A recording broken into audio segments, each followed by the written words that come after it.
Okay, good morning and welcome to the Maintenance and Resources Management Committee meeting of Tuesday, February 25th, 9 o'clock in the morning at our Grass Valley office. I'd like to just go around and do a quick brief introduction. I'm Monica Reyes, NID.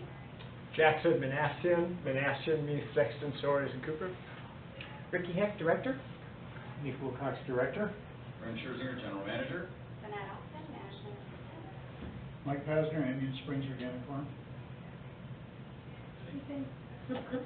Oh, am I there? Jane Reagan from Boston. Jay Barrett from Boston. I didn't hear you. Jane Reagan. Jane Reagan. Terry Hundemer, Berryville Land Trust. Rick Burke with Lake County Association. Greg Jones, NID. John Baker, Nevada City Engineering. Marianne Bailey, NID. Jacqueline Longshore, NID. Nancy King, NID. Thank you. Do we have any public comment that is not on the agenda today? For items that are not on the agenda? Seeing none, we will move on to item 1, approval of the minutes of January 28th, 2020 regular meeting. I'm fine with them. I did not see any changes. I like these abbreviated minutes. I know, it was really short. I was going through like, Oh, my goodness. That was good. Okay. Okay. With that, we will move on to item 2, Scott Flat Reservoir Trail System update. Greg Jones. Good morning, board, members of the public, and staff. I'm Greg Jones, the Assistant General Manager.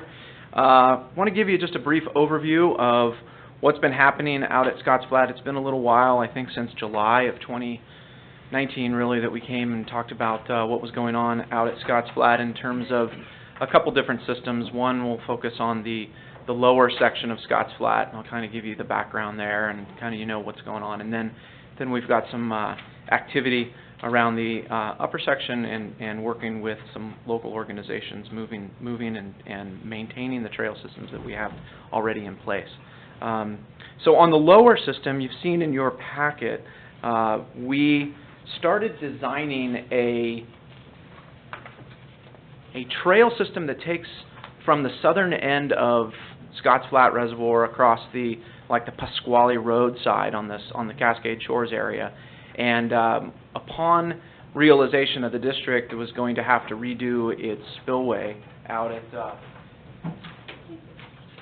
Scotts Flat. We had embarked in late 2018 with the public through the M&R committee, through the WHO committee, and through various special meetings of the board, community input on how we can best accommodate what is currently used as a connector between the Cascade Shores area and the Campground 1 area on the Scotts Flat northern side of the reservoir with the community. So a lot of people use that area to cross over the dam and the spillway.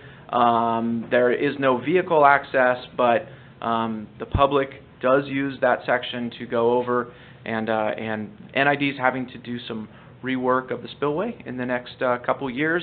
So with that, we know that particular crossway for walking and biking is going to be shut down. So as we started embarking upon a different avenue and bringing people away from critical facilities such as our hydroelectric and our dam facilities onto more public access areas of NID's property, and we own a lot of that area below the dam.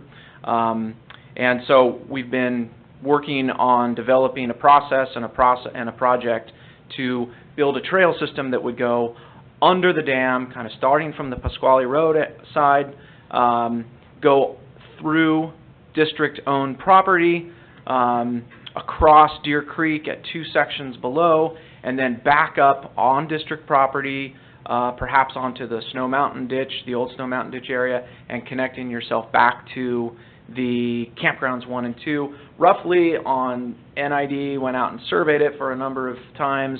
It's roughly a little over a mile in length.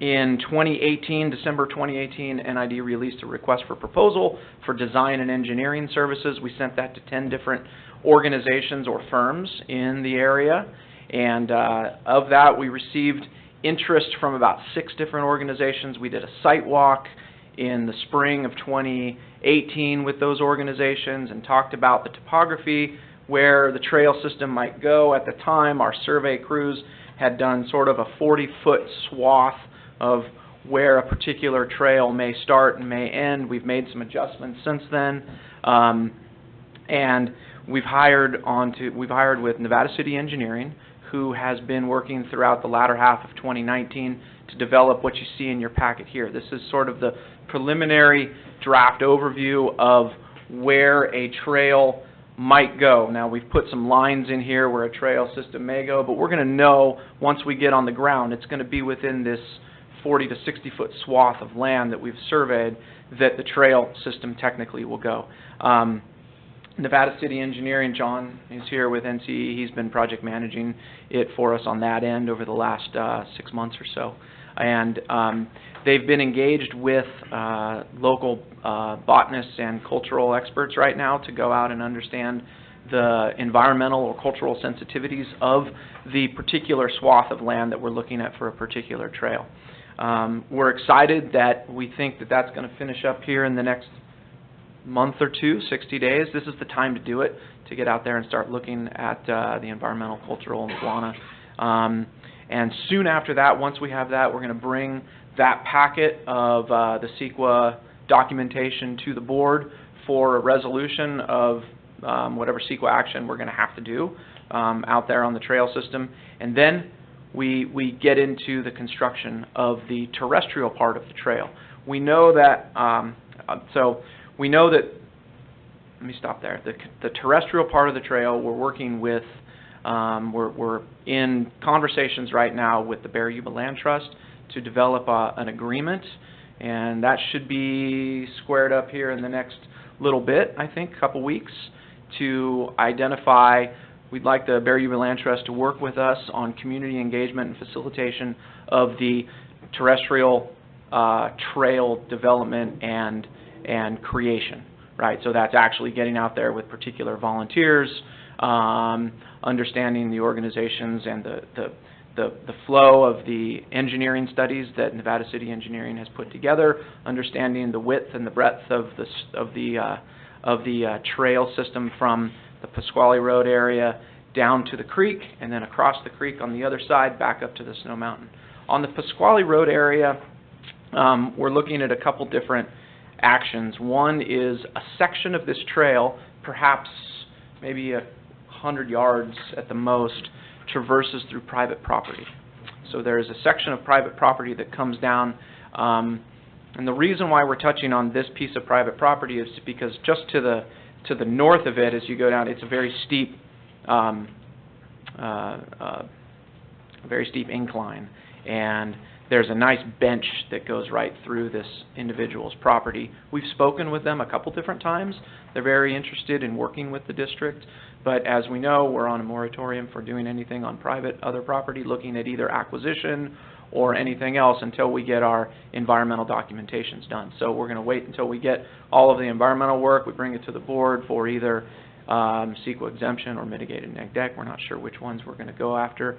But also, the Bear Yuba Land Trust is a perfect partner with us in this regard because they work with private properties all the time and public entities, right? And so they're a perfect, unique opportunity to work with them, to work with those landowners. And if we're gonna look at either a trail easement over the top of this particular property or acquisition, we could really utilize their expertise on facilitating this process through as we move forward. So we're really excited about that. We do anticipate, and we've been looking at a parking lot for roughly 8 to 10 cars, which would be on NID property below Pasquale Road. So what the team has been discussing here is if you know where I'm talking about, the dam road comes up from Scotts Flat Reservoir. Yep, you got a map right there. There is NID owns the whole property right below Pasquale Road, and that circle, that red circle in that map. We're concerned that if there's a large pullout right now off of Pasquale Road, which is used for turnarounds and other things, construction equipment parks there. We're concerned that might not be the best opportunity for people parking their cars there for a period of time or controlling that area. What the project team has been talking about, and we'll bring more information forward as we bring forth some environmental studies. There are a couple areas just down the dam road and then off to the left. So not quite going all the way down the dam road, but there's a, my map doesn't show Yeah, that.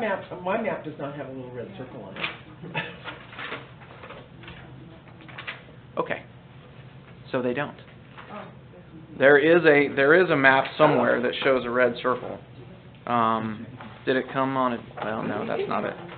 No, that's not it. No. So I apologize, that didn't print out, it looks like. Well, if you look at this particular map here, so the dam road comes up from the spillway area, and it meets Pasquale Road. Right. Just to the, what would be the west of the dam, the entrance of the dam road up to Pasquale Road, there's currently a timber laydown area. road and a laydown area that has been created through the timber harvest work that NASA and her crew has been doing over the last year and a half.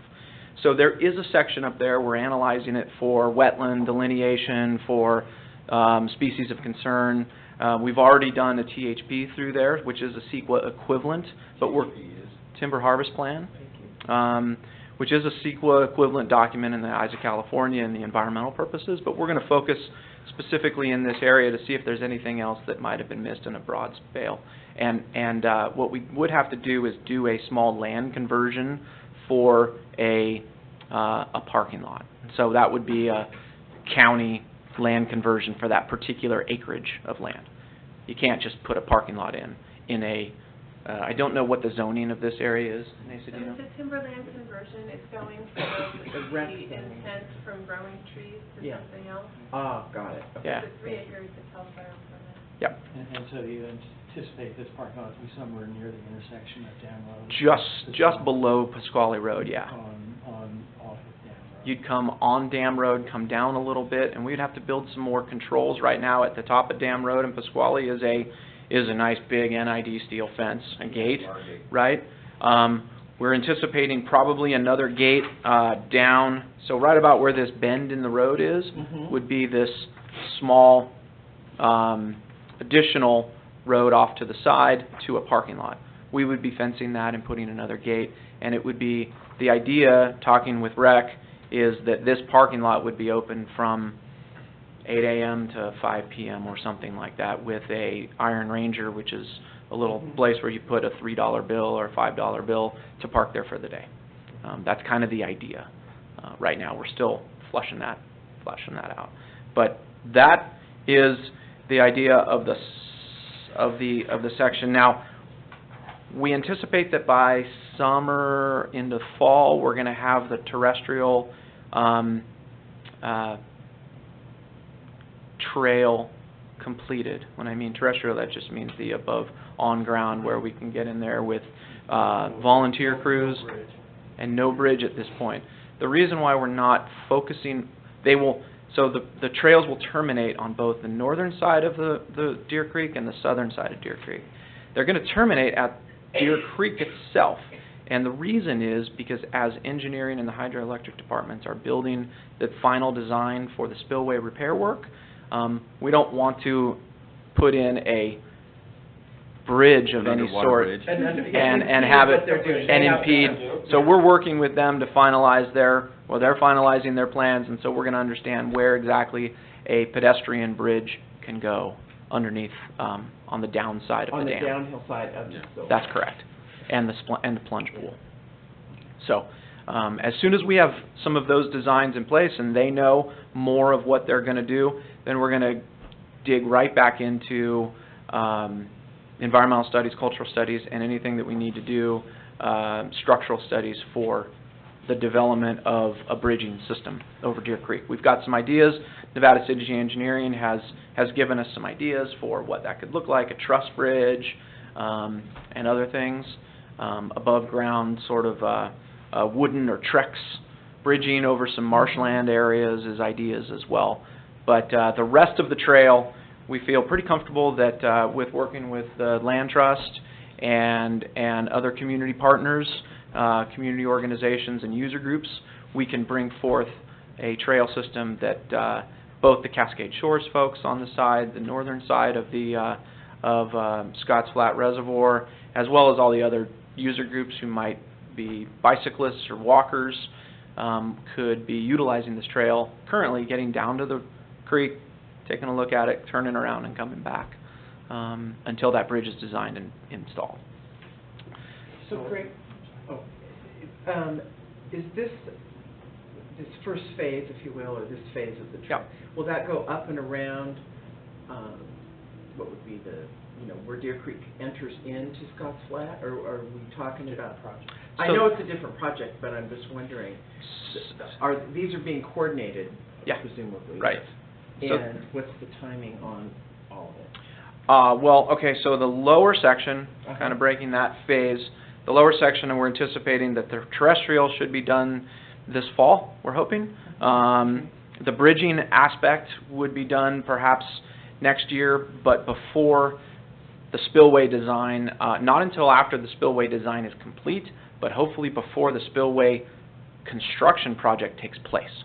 That's the goal, because then we can get recreationalists and users from one side of the dam to the other effectively. So that's the goal for the lower side. Underway. What's that? While the spillway project is While underway. the spillway project is being designed and built, right? So now we can switch gears briefly to the upper. Hold on, just really quickly. Sorry, Greg, would you please go through the timeline really quickly, because we don't have a project statement yet, right? We don't have the project developed enough to go to a CEQA document. Right. When do you? So are you going to do that after Barry Yuba Land Trust? Once We're we have gonna the agreement, talk to the community, build your final project or design your final project, then go out? We anticipate that final CEQA document. We'd like to bring that to the board this summer or later this spring. Right, but you're still going to bring the project before you get the CEQA to this committee. You have to define the project. Yeah, you got to. Right, and we're going to do that. Yes, thank you, Rem. We're going to do that very soon. Like, this is the first. We've now got the engineering design specs of the topography and where it lands. We can't do anything on the project until we've identified and gone through the CEQA documentation process. And so I do anticipate once we get some final biological and cultural reporting done in the next month and a half, 60 days, we should be bringing that project back to the board for final review and overview. And so then, with regard to the budget and where this hits, the money part, can you speak to that for just a minute? I mean, I see in the staff report, but are we looking at spending greater than what we've got in the staff report here for 2020 for this work in the CEQA that you're describing?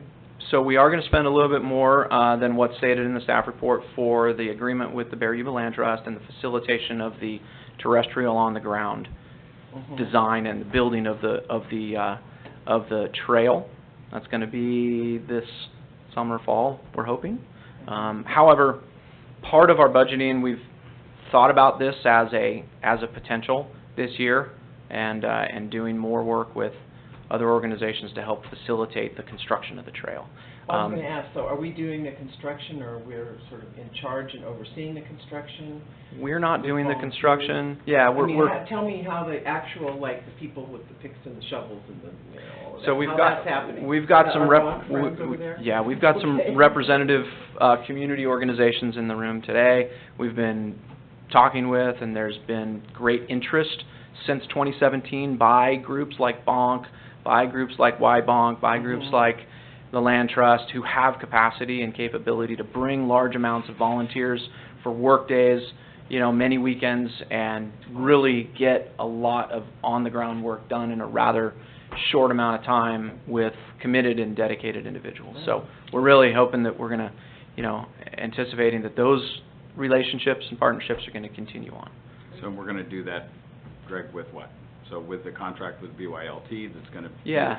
be the feeder out. Yeah, the contract with BYLT will be the facilitation, coordination with those other entities, and they're going to help us bring those groups together and get on the ground and make sure that what we've got from Nevada City Engineering and the flow of where we've assessed the trail will go in that same zone.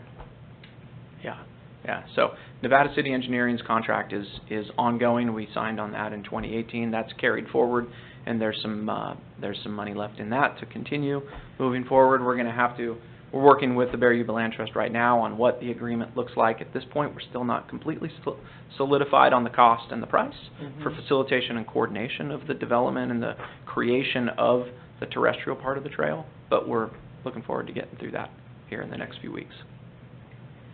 Yeah.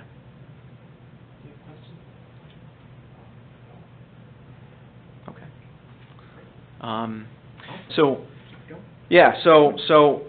that's a quick update. That's really the biggest thing that's happening at the moment. On the upper side, we've got two existing trail systems. We've got a Scott's, they call it the Scott's Drop, which comes down from Highway 20, and it comes down to Scott's Flat. That's been that trail's been in process, or it's been open to the public for a number of years, since 2013, I believe.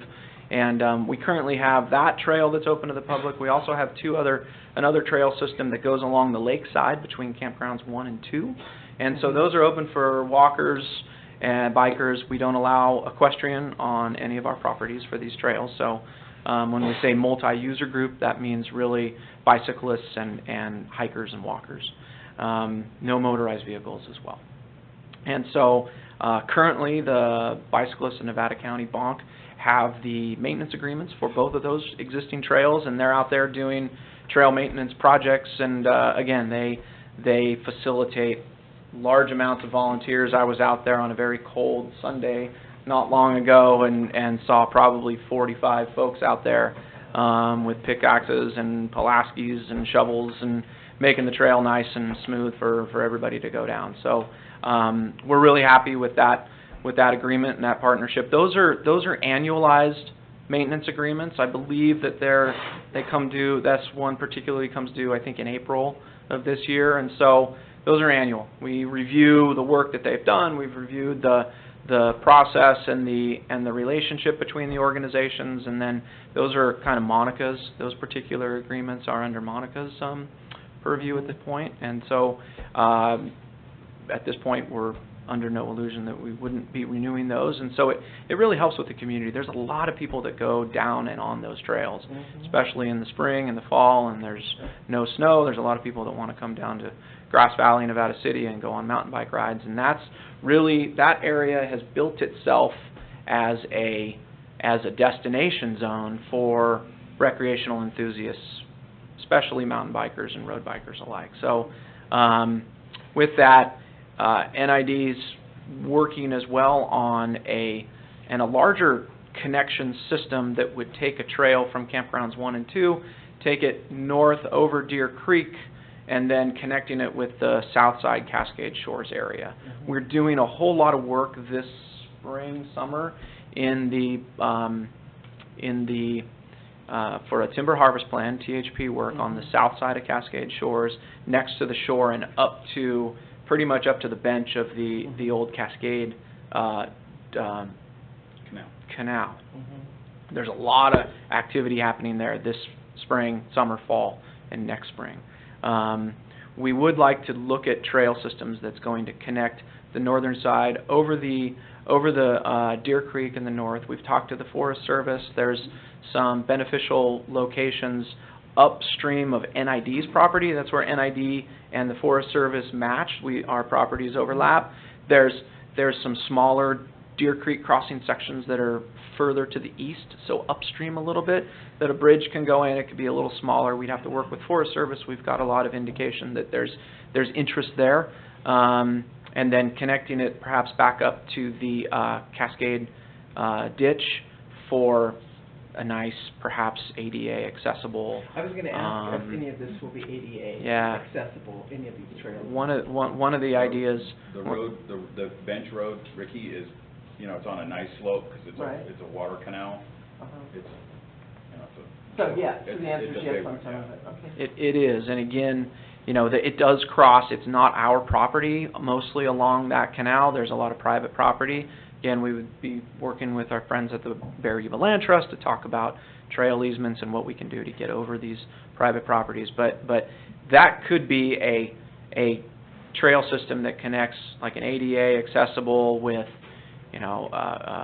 stroller and easy access from Cascade Shores out 4, 5, 6 miles to a turnaround point that could then drop down into Deer Creek and then back over to Campground 1. So the goal eventually is to create this circumnavigation of Scotts Flat with hiking and biking trails. In the future, we're moving forward with the lower now. We're moving forward with the upper as well.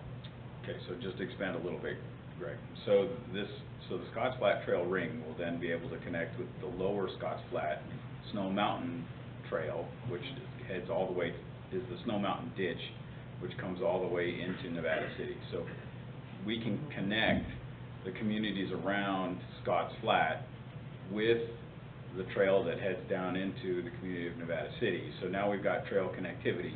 That's very cool. And it's in compliance with NID's founding acts, which say that we can only build trail of recreation on our property. Right. But it does that perfectly.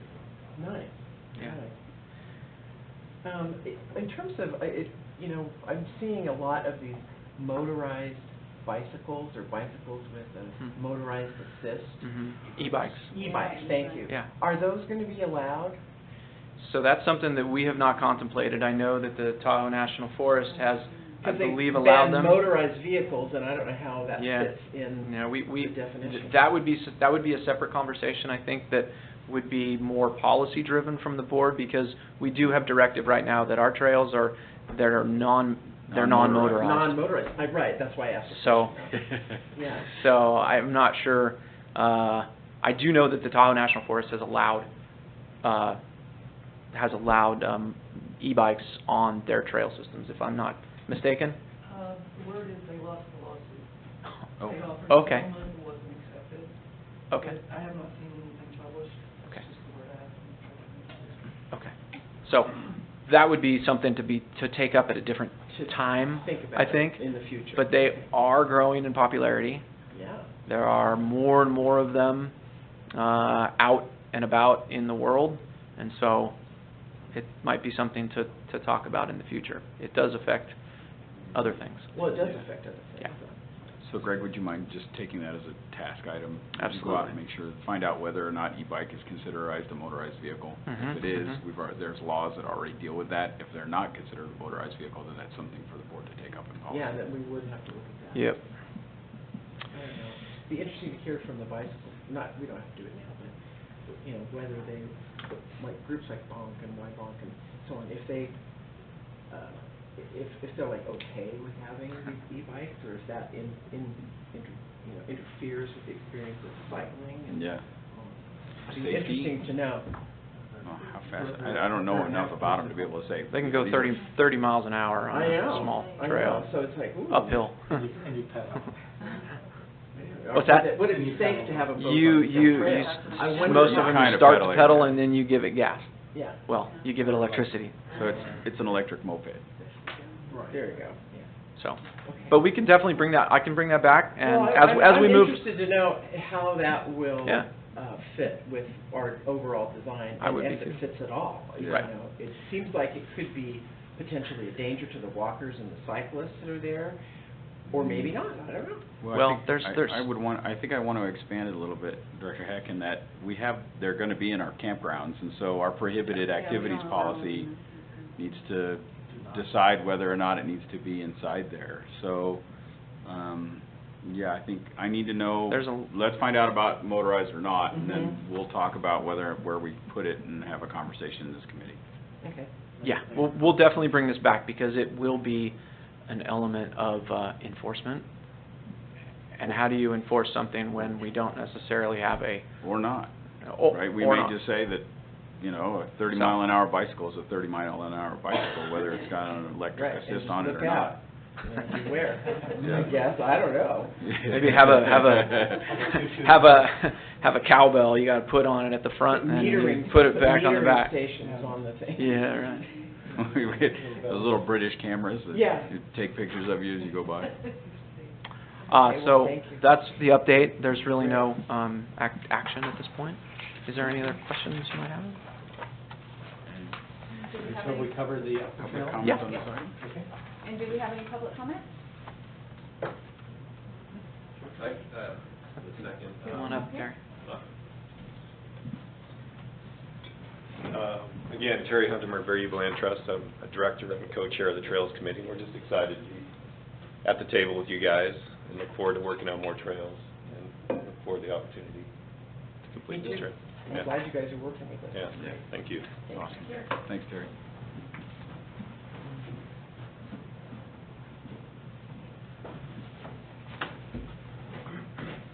I'm Jay Barre. I'm on the board of the Bicyclists of Nevada County, and thanks, Greg, for the update. And we're excited for more trails in the area, and excited that NID is pursuing the Lower Scots Connector Trail and potentially working on a partnership with Berry Land Trust. And happy to help facilitate the construction of the trail in any way that we can, and just, yeah, very excited about it. So thanks for all the hard work. I appreciate it. Thank you. Okay. We will close that item, move on to 3. Do you wanna take a Cascade quick break? Shores. Oh, yes, Mind if we 5-minute break. Take a break real Yes. quick. Thank you. Thank you.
Bye, guys. Bye, guys.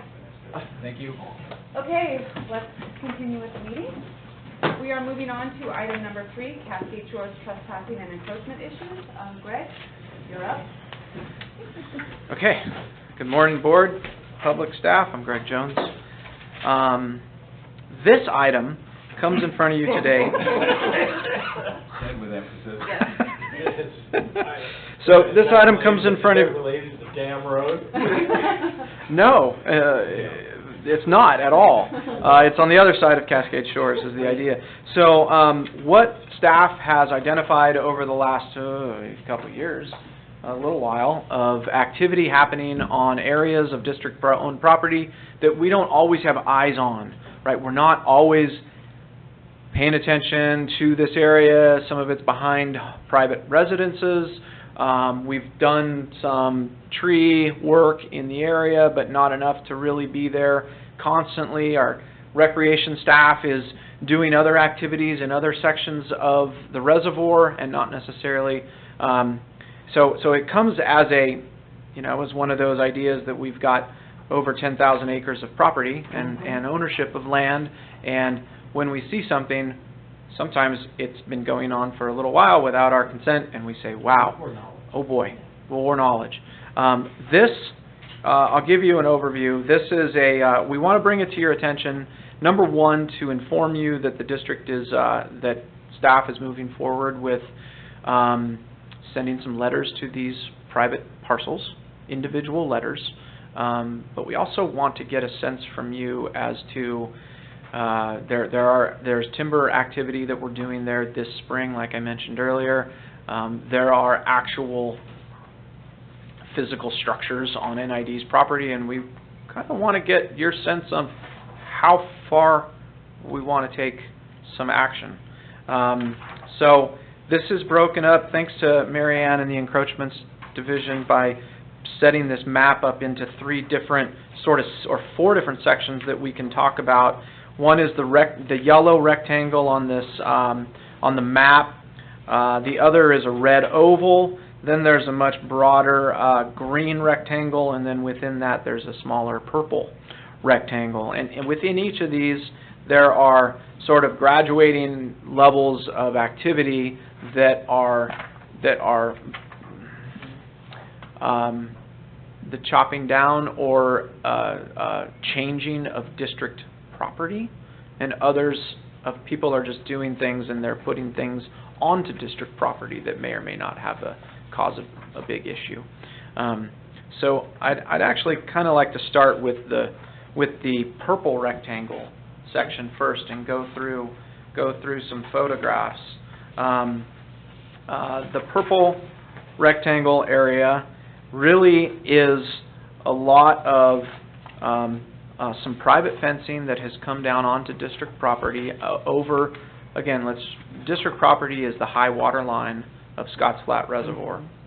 Above high water line, in general, is private property, but district property comes to high water line in this area, along the purple rectangle zone.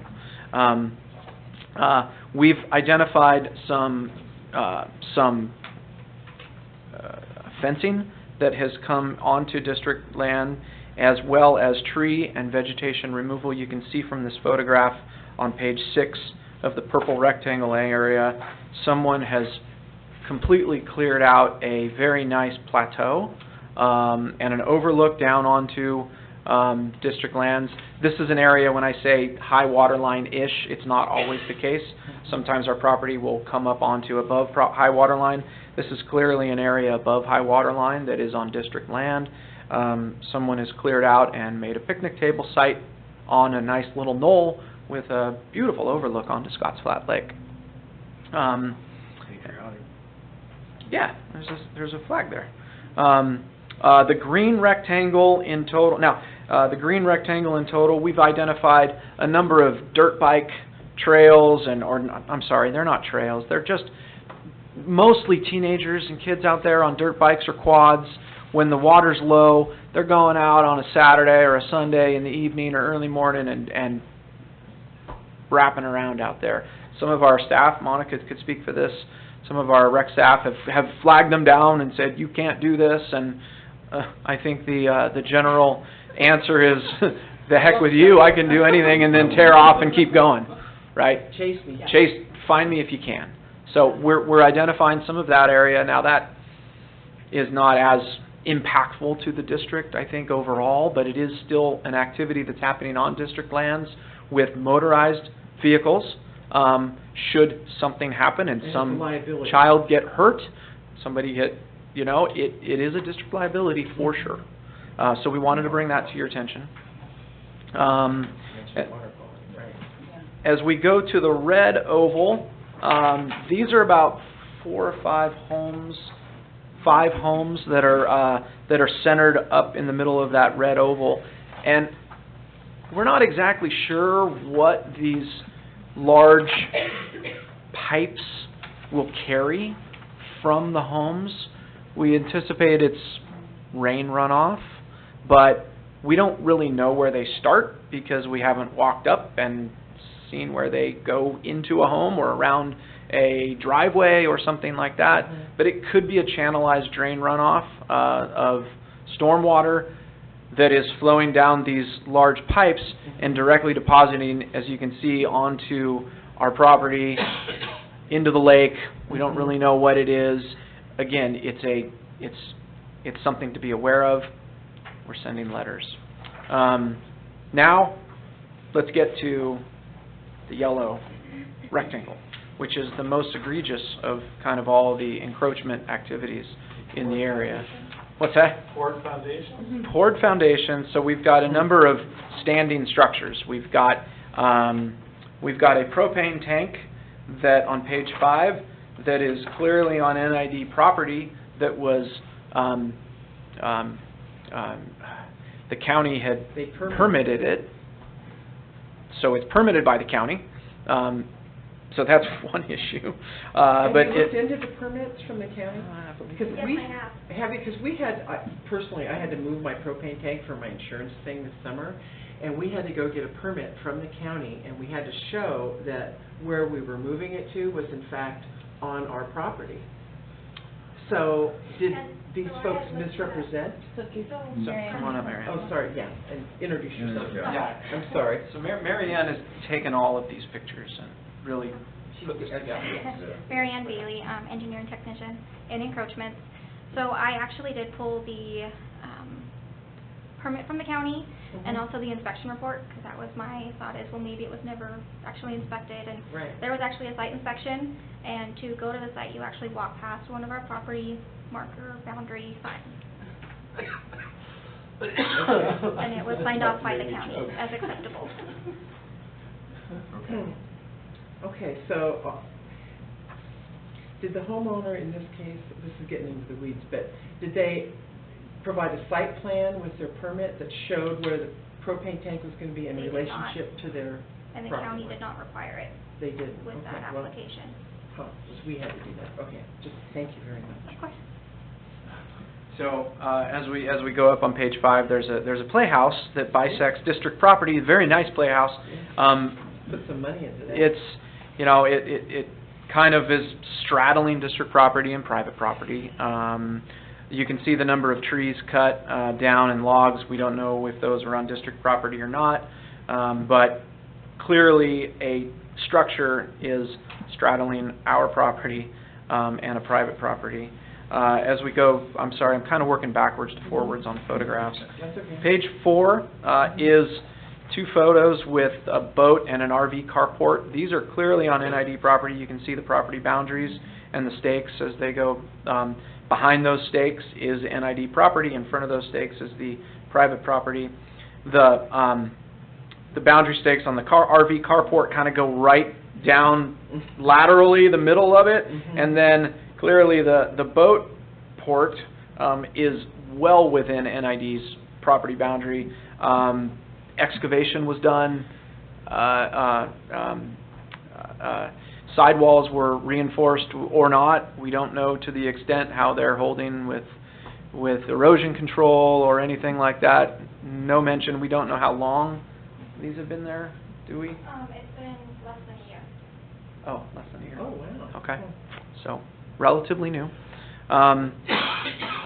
So there's the carports and information. As you can see, I just want to take a picture here. The tree systems in the background and the amount of vegetation that's back there. NESA and our timber work is going to be going through this whole section of property starting this spring and into the year. We're going to be right up to our property line or some closeness to. So this poses a very interesting problem for our timber operators in the field with assets or physical structures in and around our property where they're supposed to be making tree modifications and vegetation removal. So just to let you know that. Do we need to cross this private property to get access for our timber harvest plan? No. And this work that we'll do this spring, it's really 10 inches and below in any hazard tree. Okay. So we go in and this area is flatter than other sections. It's about 150 acres that we'll be treating from Cascade Shores where Deer Creek flows in. Right. This area we would be rolling in with masticators. We have access. Yeah. Thank you. Off of our existing access road, so we wouldn't need this, but this is definitely encroaching into our property and into the active treatment area. So in past practice, the district has required the removal of assets. Right, we've made people move their entire house. Right. I was just going to say, I remember a case maybe 8 years ago on, actually, it was one of Rollins too. Yes. Where a house was built right across the property line, and we required that house to physically be moved off our property. I don't see why we should tolerate this kind of encroachment. Fair enough. Hold that thought. And then It's been stuck in the back of my mind since I looked at this. You said it. We'll come back to it. I just want to flow through the rest of the photos and sort of where we are, and then we'll go with what to do next. We've got a number of no trespassing, keep out signs. This is in front of this 2.5 mile trail that has been created over the last year with ATVs, chainsaws, and individual private property owner who lives right next to, abuts NID property. We are adjacent. They've clearly gone in, they've clearly made improvements in terms of a ATV trail for 2.5 miles out to this very nice white sand beach on Scotts Flat Reservoir, 2 miles in. We have no normal eyes out there. We don't know what is happening. This is our property. Someone has been out there with chainsaws, pole saws, shovels, rakes, picks, driving over a number of water crossings that are along this area and filling them with rocks or sticks so that they could get their ATV or motorcycle across it. We've had a lot of complaints from the neighbors. They're coming in, and some of these folks have been coming in at night to do this work so as to avoid particular activities of the daytime. You know what they're doing. Oh yeah, there's a very. They know that they're. There's a very. This is a. As you can see in some of these pictures, this is a very well done trail system, and they've cut a number of district trees down in the process. So that is kind of a big overview of some of the encroachments. Some for people have cut trees and they've created a nice sitting pad for them to enjoy perhaps a glass of wine and look at the lake on the evening time. Others are driving their ATVs and motorcycles along district property. Others are just putting concrete foundations in and building structures on our property. We have individual, so amongst all of this, Marianne and her staff and her crew has put, we've got individual letters currently in place to go out to each one of these properties explaining the violation or the encroachment that we've observed, some photos with that, and with a very, with a strong recommendation that they cease and stop, and continue, stop cutting, and do not put any more material on our property. And correct. And correct. And, yeah, And correct. I would advocate that this is indeed a slippery slope. That, you know, you say, oh, these encroachments aren't that big, you know, they're just on the line or just over the line, you know, and everybody's not using the property, et cetera. So you allow these ones to go, and it just keeps, it keeps spreading. Well, that would be consistent, Nick, with the board direction from the past. And we've required removal in the past. I think these things have to go. Yep. Well, I think that's where we're headed. That's where we're going. This is just an update to you to say, just wanted to give you an understanding, because this is there's a lot of constituents and folks and community in this area, and this covers not just one individual, it's probably, how many? 34 properties. So each individual one is treated individually, right? This takes up a lot of time and energy and resources to police and discuss and talk with them, and they're not going to be happy, I would assume. So it didn't occur to me until just now, Greg, we probably want to meet with the Cascade Shores HOA and daylight this. I think so Rick, too, if you yeah. want to be there? Yes, I should be there. Okay. Yeah. Great So idea. let's do that. But I think we're going to demand removal. Has anyone spoken to any of these homeowners that are the violators? I mean, in person, and say, hey, you know, blah, blah, blah. I've specifically walked part of this trail with the person who has said, yes, I have done this. And they say what?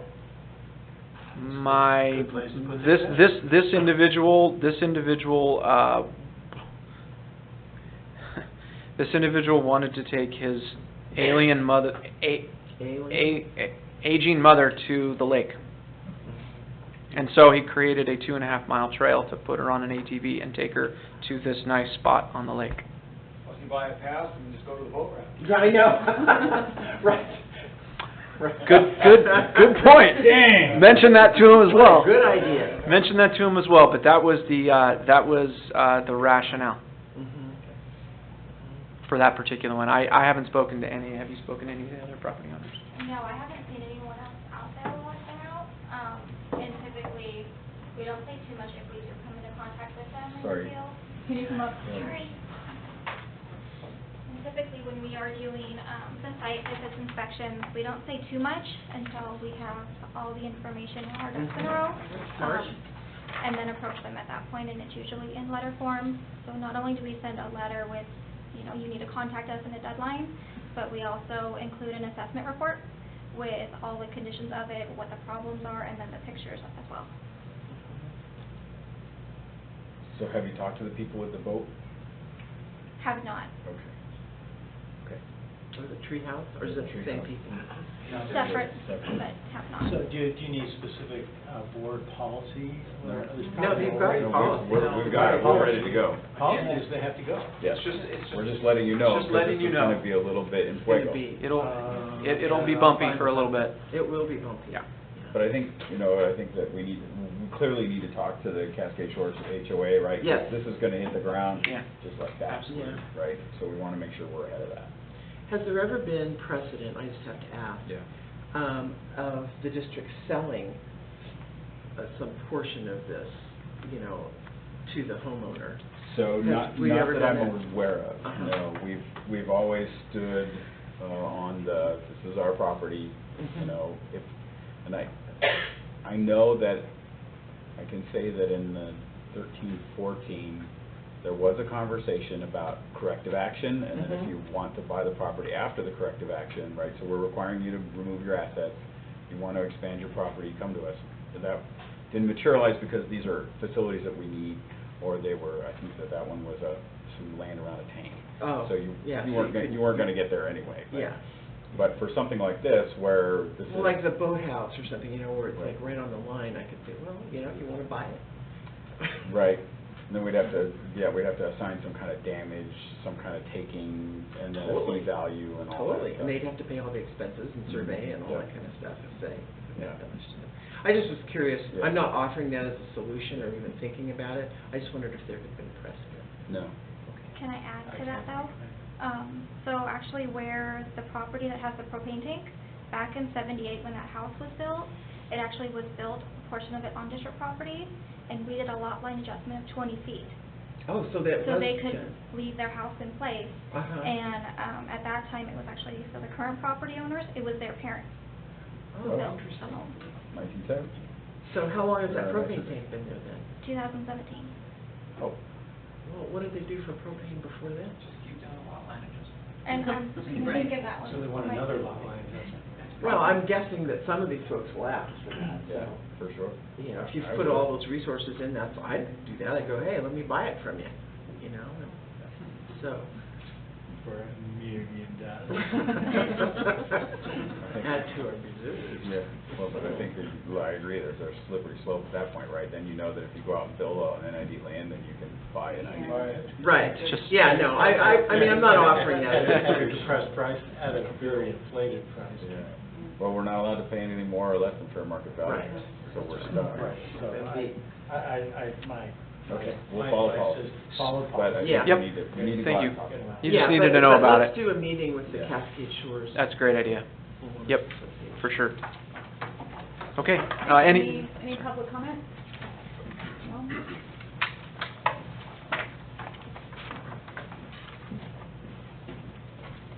My name is Rick Weaver. I'm a resident of Cascade Shores, also a season pass holder. I feel very privileged and lucky enough to have dry storage for my boat and on a mooring buoy.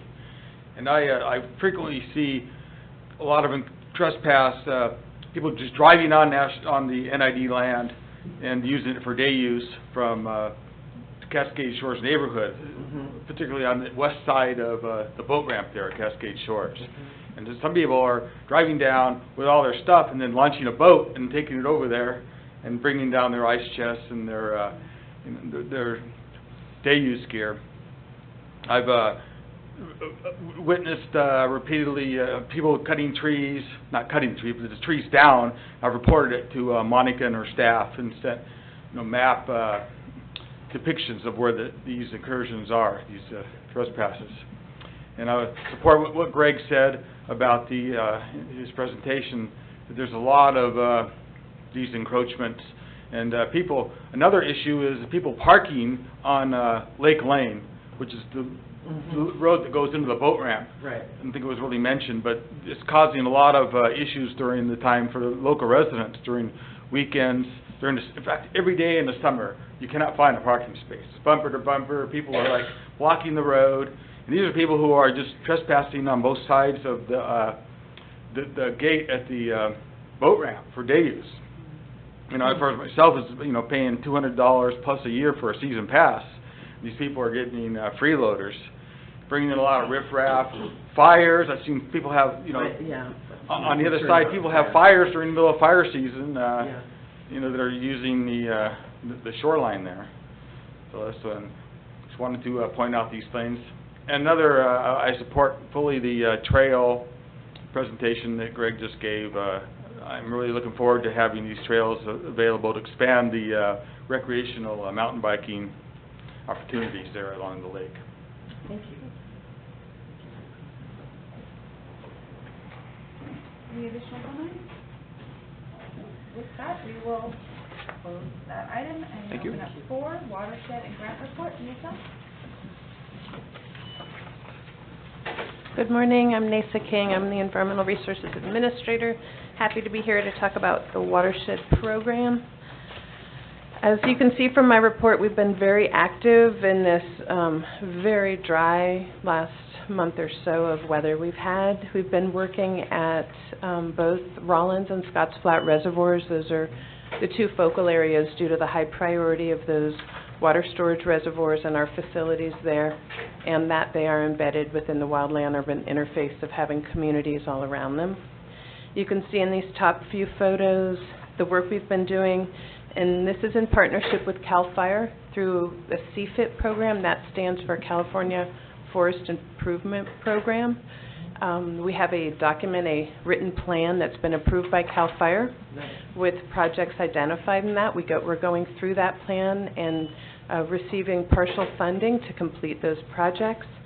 These project photos here were taken at Orchard Springs Campground.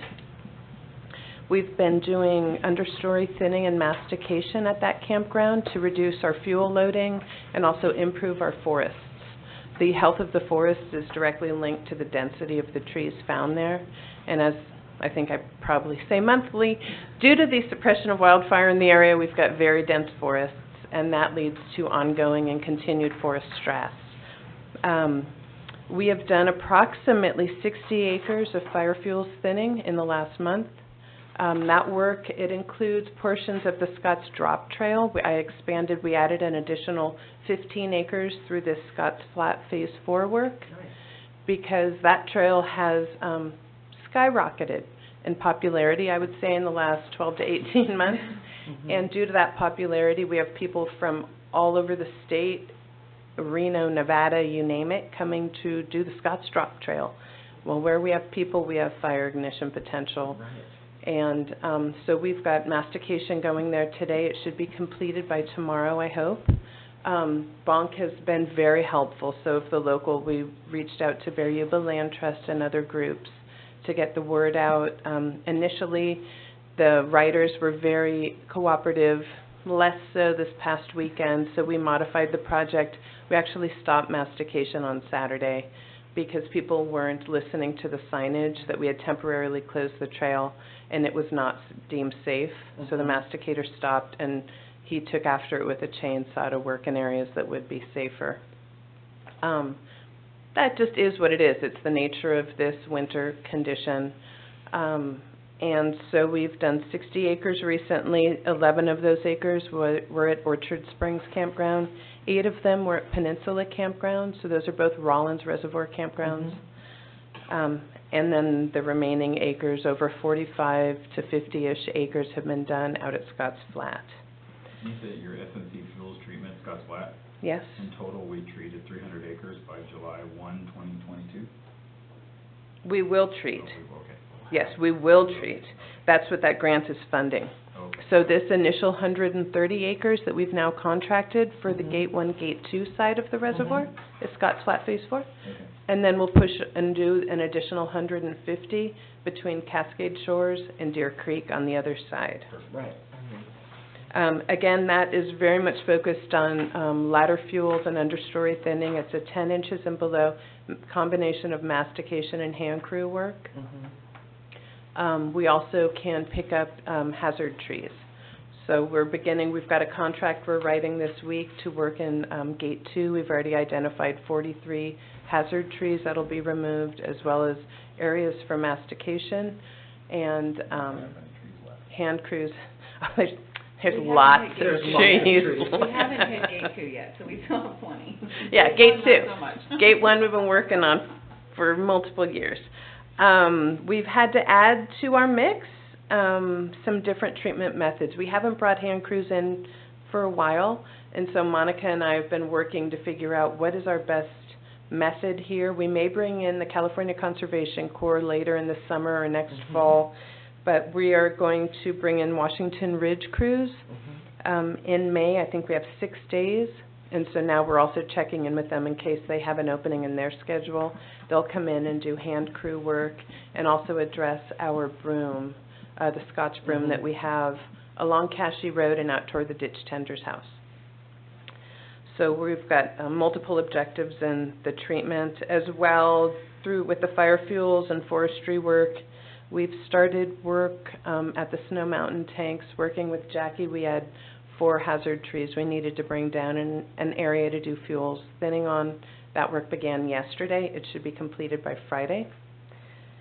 And I think the good and bad news of it, we also heard back from the Sierra Nevada Conservancy. We had a $560,000 grant request pending. They said no this time. The reasoning, yes? No, that was what I was going to say. Okay. Do we know why? And we do. We do, okay. And essentially the reasoning is that they're very confident and happy to work with us to do our fuels treatment and our healthy forest work. What they wanted to see in that proposal is that we had partnered with either private or public adjacent landowners so we could have more of a landscape scale impact and benefit. This proposal was only for district-owned property because that's where we generally work. They're aware we're working on the master stewardship agreement with Forest Service, and they're hoping that we will be broadening our reach to go from just district-owned property to also some of the federal lands. At Rollins, what they hoped is we would work on the BLM land. And I said, well, We need to work on federal. I know, I was like, can we even do that? We can. so, and Proposition 68 funding now can go onto federal lands. Oh. But that means that we are designing, permitting, which means NEPA, Yeah. and implementing projects. And it just gets to this lift that, okay, the good news, we're a partner with a project that would have benefits for the Cascade Trail. It's not Bear-Yuba Land Trust, but it's a local watershed group that's closely aligned with Bear-Yuba Land Trust. They're reaching out, I think, 120 acres into BLM land. So our canal is up there. It's a priority canal system for us. So that was the feedback I got.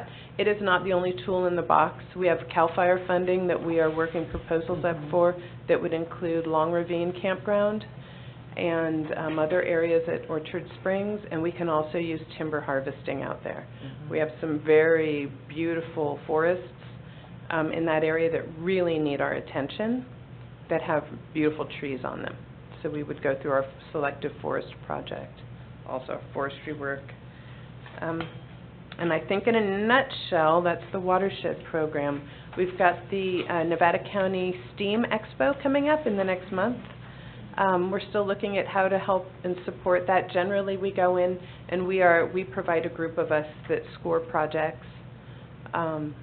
We also, I believe, I spoke with Jana, we will have a booth on the weekend when the students come with their families, and we do some water resource type hands-on activity.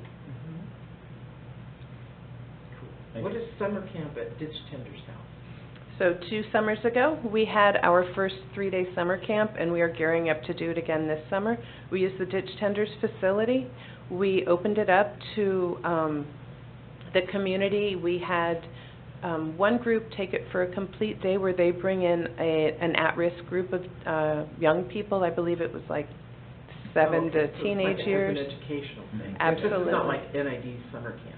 No, it's a watershed. Yeah. Oh, yeah, you guys would just work here all day and then go hang out. Go hang out around a campfire, Yeah, have right. s'mores and beers.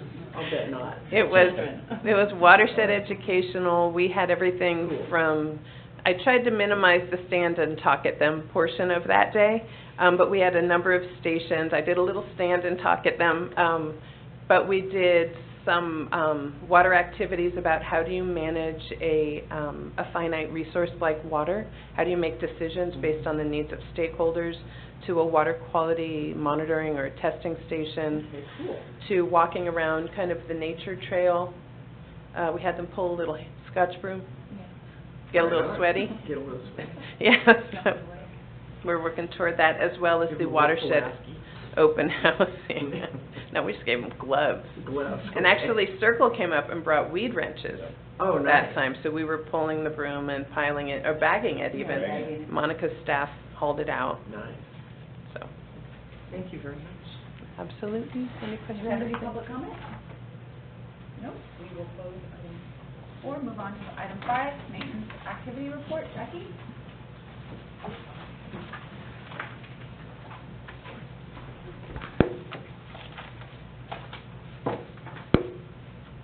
Good morning, board members, staff, and members of the public.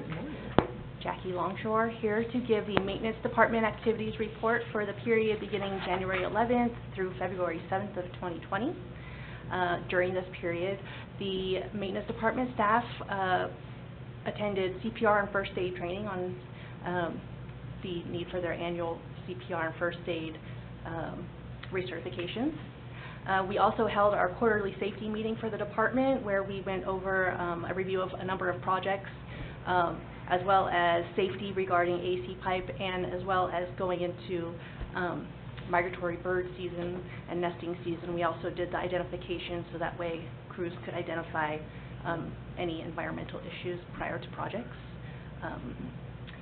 The vegetation crew members also attended PAPA seminar and applicator training I believe that was down in Sacramento.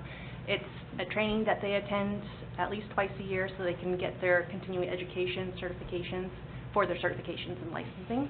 They go over new technologies, studies that are happening throughout the state, as well as updates to laws and regulations.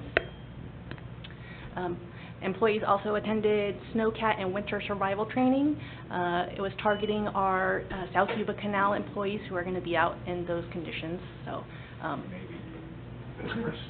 maybe not this year, but it is known to happen, and they have actually gone out snowcat this year. So all crews actually during this period have done some work on the Long Ravine pipeline replacement project out at the Rollins Lake campground and Long Ravine campground. During this time period, they installed 3,460 feet of water line, 21 new hose bibs through 3 new air release valves, 7 reduced pressure zone devices, and the 2 new storage water tanks, about 15,000 gallons each, were brought in. They lifted them, and during this time they also formed and poured the concrete pad to set those on. So pretty busy out there. As for the meters, the crews have continued to install new meters. During this time period, they installed 62 new meters. We are still awaiting the large bunch to come in from the vendors that have both cellular services available. As for the raw water system, maintenance crews have continued to be busy during the non-irrigation season, cleaning, removing trees, fixing water leaks, replacing water boxes and installing new water boxes. Also going through and constructing the spill waveforms for replacement of spills that are dilapidated, getting old. They also installed 12 new culverts during this time. They worked on the Valley View Reservoir at the head gate. They cleaned it out so that way they can get in there and the operations could exercise the valve and maintenance work could be performed. As in the treated water system, they've been going through and cleaning a number of the water storage tanks, so that way we can get in and get the annual inspections done, as well as they clean the flock basin at the Loma Rica treatment plant. January, we also saw our first 2020 storm event in January for the maintenance department. That's usually all hands on deck. We have people out plowing access to the water treatment plants, to dams, to the powerhouses, making sure that we can get access in the storm, as well as making sure the Grass Valley main yard is safe for people to walk around in. So, as for fleets, during this time, 32 truck and vehicle services. We had a new retrofit, 15 equipment services, and then 5 regulatory required inspections. And then Vegetation continued with their terrestrial weed program during the winter, and as well as performing phase 3 study monitoring, which we will go over in a little bit. Any questions? Yeah, I have just a comment or question.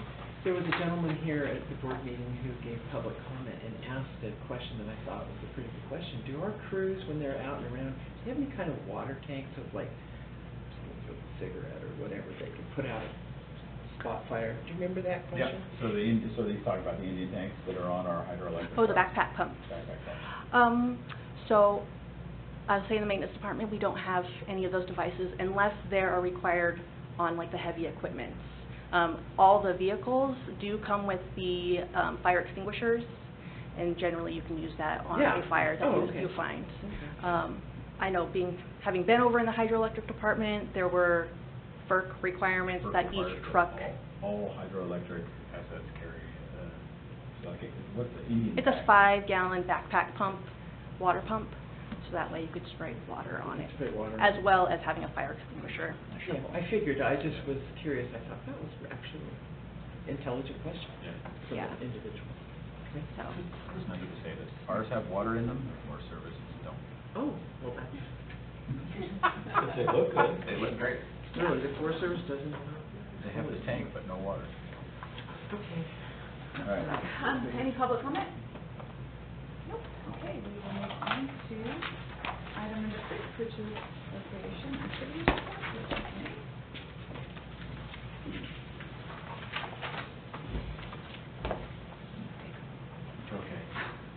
report. Good morning. Good morning. Here we are to talk about recreation activities from January 22nd through February 18th. Across the board, there's tree work going on at all campgrounds. Thank you, Nathan. No. Yes, But we love it. We love it. We do have a lot of tree work going on, especially on Scotts Flat and Cascade roads right now.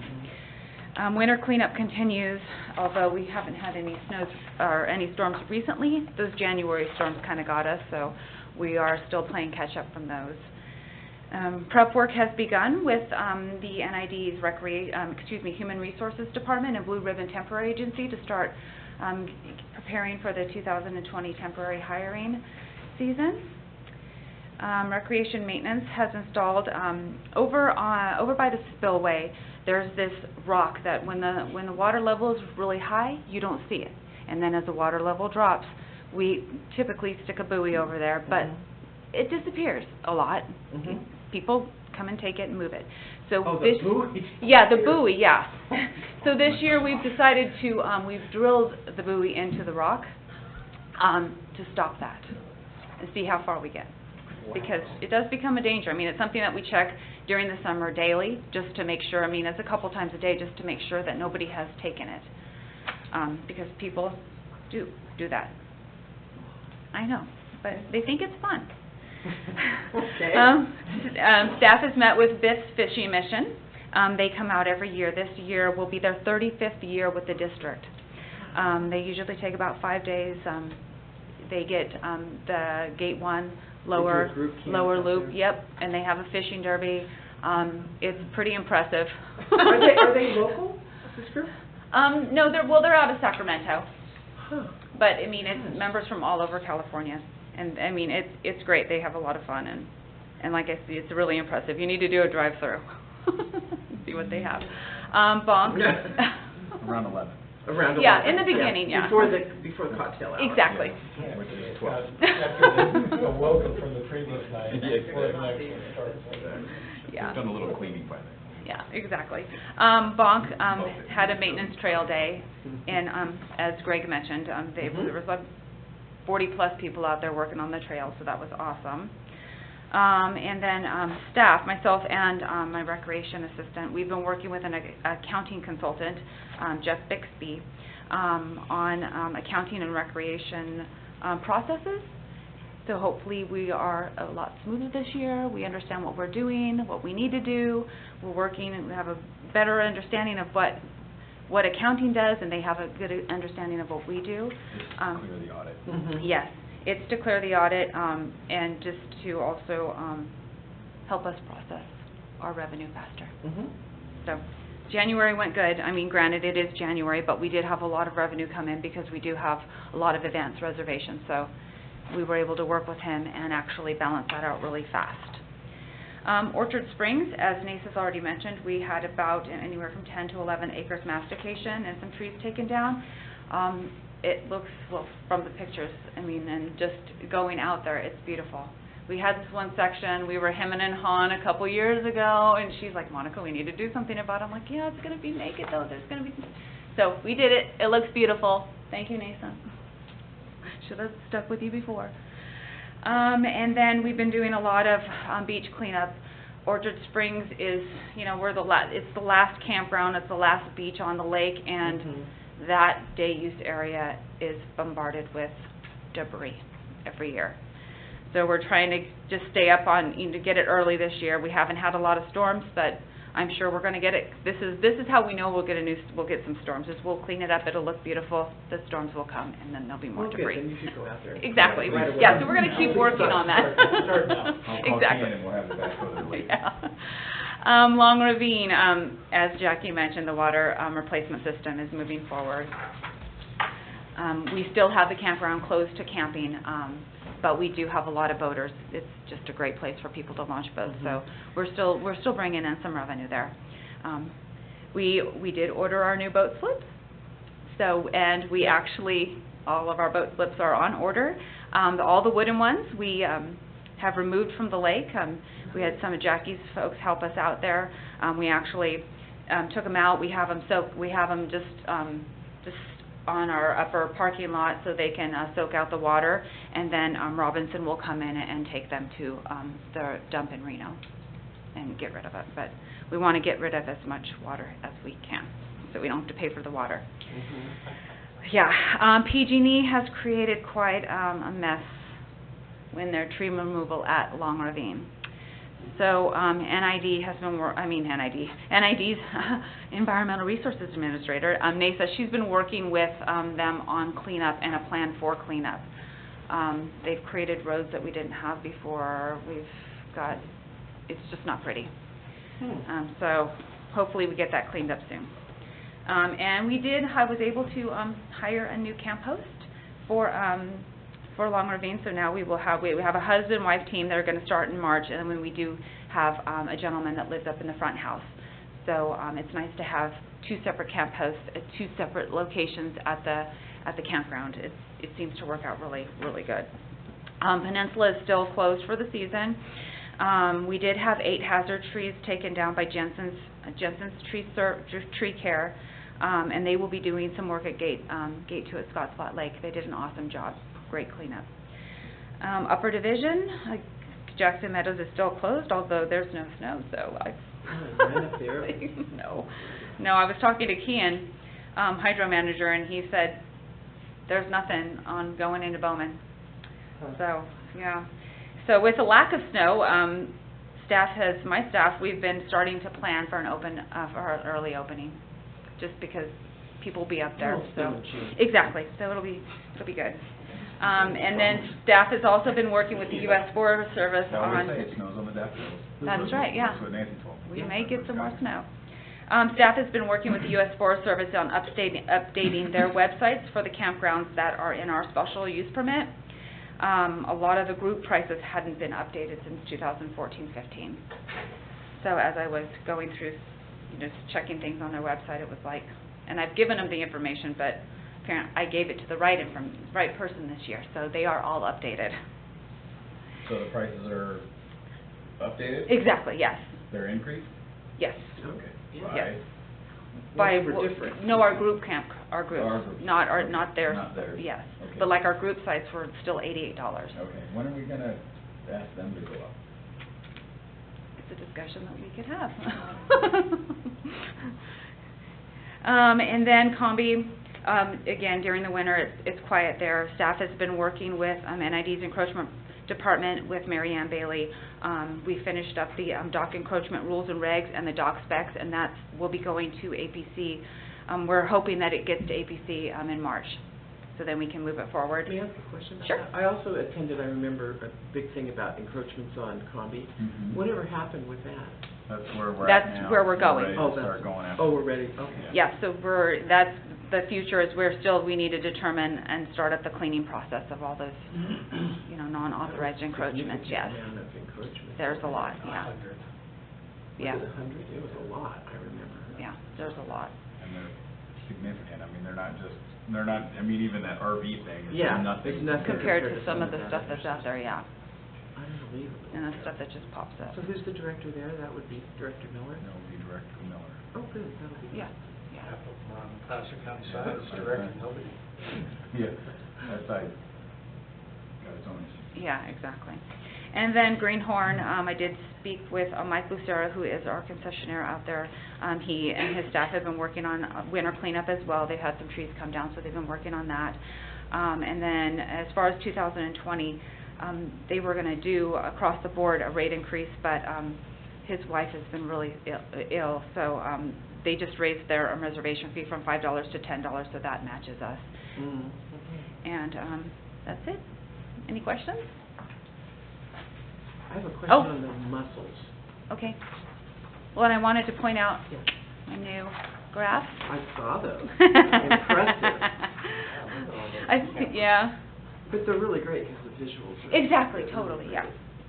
So I just wanted to point that out. So back to my question on the mussels, Sure. because I remember Nick, you having talked about this at one of our last meetings, and so it says, install or plug a mussel sign for self-inspection and get Greenhorn staff implementing and supporting our self-inspection program. So, how is that actually implemented? Because, I mean, if self-inspection, they go, oh yeah, it's just fine, I'm going in, you know? Well, we had a quagga mussel grant, right when I came on, we were in the midst of it, back in 2017. And so, Nace and I worked together with the state. We developed a program. We actually have self-inspection sheets that go out to all of our pass holders, all of our boat pass holders. And actually, they do work, because we did have a gentleman come in, and he, on the back of this sheet, we have infested waters. And so he said, oh, my boat, yes, I think my boat has been in infested waters. And so, you know, we told him, well, then you can't launch on our, you know, you can't launch on our lake for 30 days, or you need to go get it cleaned by a cleaning station. And so that's what his option, you know, that's where he went. And so we told him, when you come back, you know, you don't get your stickers, so when you come back, we need the documentation stating that you do. But what happens is that and those randoms that come through the gate and bring their boats, they get they get a different self-inspection, and then they fill it out, and then right as you launch your boat, we have the big poster board that says, you know, how to do it. And then we have like it's like a little mailbox that they put their portion of the self-inspection form. And throughout the days, I do have staff go through, open up the box, make sure that, you know, each boat that's out there, each trailer, it matches. But it's self-inspection, so I mean, we're relying on them to tell us the truth. I think the problem with the self-inspection is that by and large, people don't know what they're looking for. In the quagga mussels, I don't know if you're familiar with the life cycle of mollusks. They're almost invisible. Exactly, yeah, when they're tiny. I mean, there's a free swimming stage, which nobody would recognize, and it probably wouldn't be all that viable out of water for that long. But once they've formed the microscopic mussel, they would be very easy to miss in self-inspection. But in the self-inspection, that's not what you're looking for. You're looking to make sure that if you have visited one of these lakes and there is standing water in your boat in any way, shape, or form, you're out. Right. Yeah. So that could transport the mobile phase. Right, which is which is why the other issue is whether or not they're, you know, sort of young metamorphosed mollusks hanging on to who knows where. And there, I think your best approach is to simply you need to really find out where the boat's been, and you need to prohibit launching. But again, it's an honesty game, right? So have you been on Lake X? Yeah. Well, if I know that you're going to say no to me, well, I just drove here from Sacramento. I got my kids in the car. The dog just chewed the chair apart. I'm saying yes. I'm saying no, I have not. No, I haven't been to that lake. Yeah, it's like going through the inspection station, right? Do you have any vegetables? Oh, no. Yeah. What? I declare all the time. Well, that's my point. It's a frustrating thing. Yes. I think on the flip side is we're lucky in this area that we have a lower vulnerability to this sort of infestation, because the waters around here tend to be fairly low in calcium and are hostile to the quagga zebra mussel infestations. And so they're much less likely to become established. Correct. And so that's the flip side.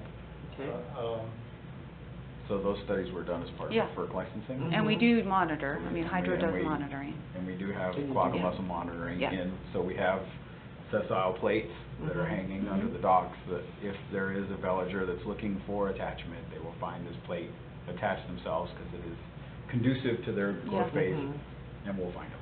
Oh, okay. Yeah. The villager is the swimmer. Immature swimmer phase. And we do work with the state. We turn in they're requesting that this next year we have a spreadsheet that we show them who's coming in, where they're from, where they last launched prior to launching to our lake. and that's something new for 2020. When we sent in our reports for 2019, the state they gave us some suggestions, and we followed their suggestions. We added their information to our forms. So I don't know how you do the tracking. You'd almost need a passport system, so you'd have to get a stamp of the last place you've been. Yeah. It would be a very intrusive system. Well, I guess the question is, Nick, is how big an issue is it, right? It's not that big an issue for us up in the Sierras, but it is down in the foothill lower. So certain areas in the east, zebra mussel is a catastrophe. They will close the lake, Yeah. And the Great Lakes region, their water intakes there that they have to clean out like every day. Yeah. Because they get infested with mussels, and they can't keep the water systems operating. Right. Yep. Okay, well, thank you. You're welcome. Any public comment? Nope.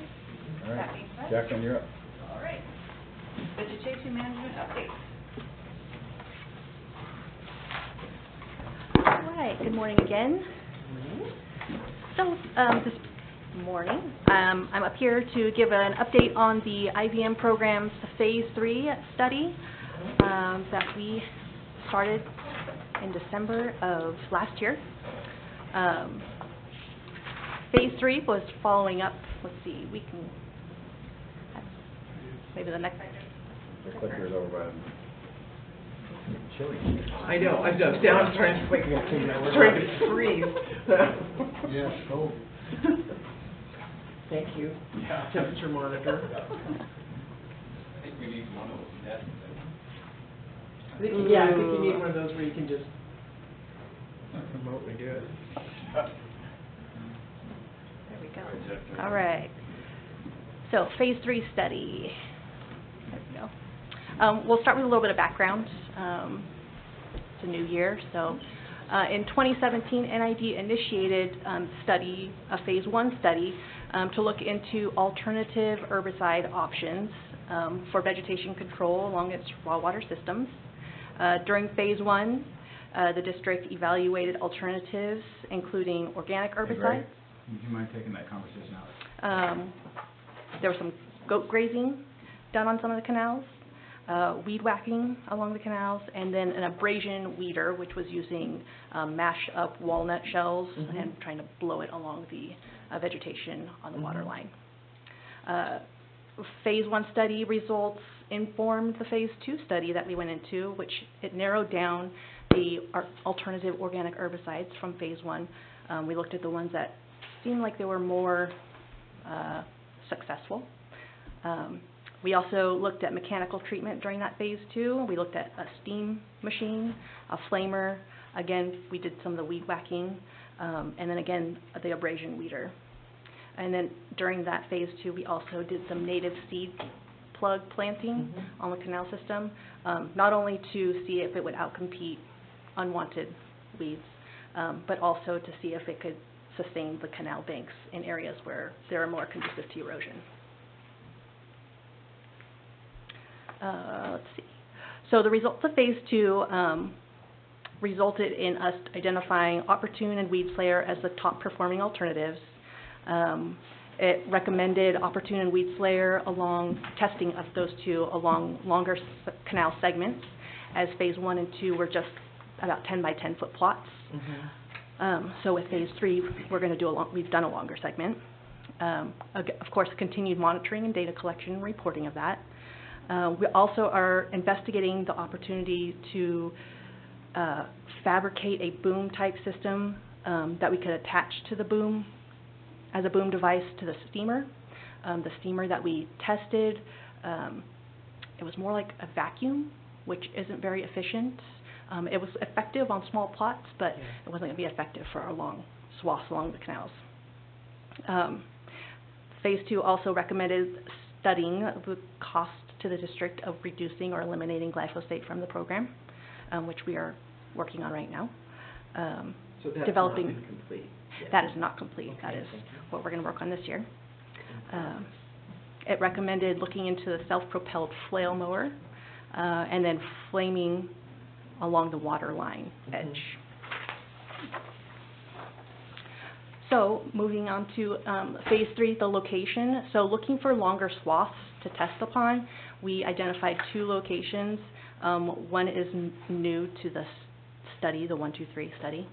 This is on Combi Phase 3 Canal. It's primarily grassland.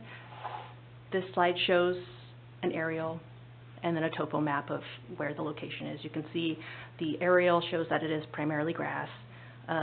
Elevation is about 1,300 elevation almost. The plot length is about 660 feet long, and about the berm width, so about 8 feet wide.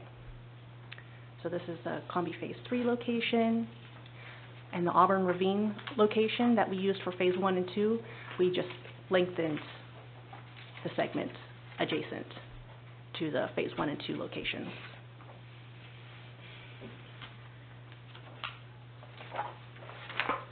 So going to the Phase 3 study, the application and monitoring design.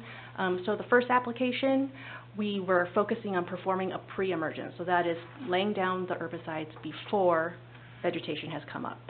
We want to do that before the rain comes in, and you want to check the forecasting because you don't want so much rain that it's going to erode off, but you want just enough rain so that it sets the herbicide into the soil profile. So we performed that first application in December of 2019. Immediately prior to a rain event. Then the second application was our first post-emergent, so that was about 4 to 6 weeks after the first application. That's when the weeds first started coming up. And then the third application is 8 to 10 weeks after the first post-emergent, and they included, I believe, scythe at that time. And then monitoring schedule was 7, 14, 28 days, 45 days, and 60 days after the last application. So did application number 3, that's already happened? I'm trying to think. I'm trying to think if this it's was supposed to happen December, in I'm March. just kind of counting and going. The final application is scheduled for the week of March 6th. This SCYT? That is the estimate. This is March. Site? Okay. Yeah. And then your monitoring then would cover that entire. So what we do is as soon as we do in a application, we restart the monitoring schedule. Oh, I see. Okay. Yeah. So you're monitoring at each one of the sites on Yeah. that schedule after each application? Yes. Okay, that's great. Okay. Next slide shows, and this is the monitoring evaluation criteria that we're using. So what the staff is doing is when they go out to perform the monitoring, we have I believe it's an 8x8, because the whole site for testing is 660 feet long.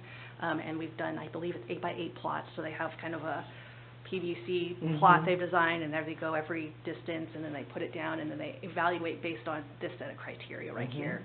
Then they're documenting that with pictures, and then the percent control that they're seeing. And this is consistent with the monitoring evaluation criteria that we also used in 1 and 2 phases. So the next slide just shows an example of the picture, how we're taking the pictures or how we're documenting. You know, it shows that here's the site, here's the date, here's the plot that we're doing. They do take a second picture after this, so then the board's not in the way, of course. Oh, right, I'm going. Yeah, Oh, but I this didn't just kind of think shows, we figured. yeah. But Is it PVC square? Yeah, I see yeah. that. And then the tables to the right show the application and monitoring events that have been performed.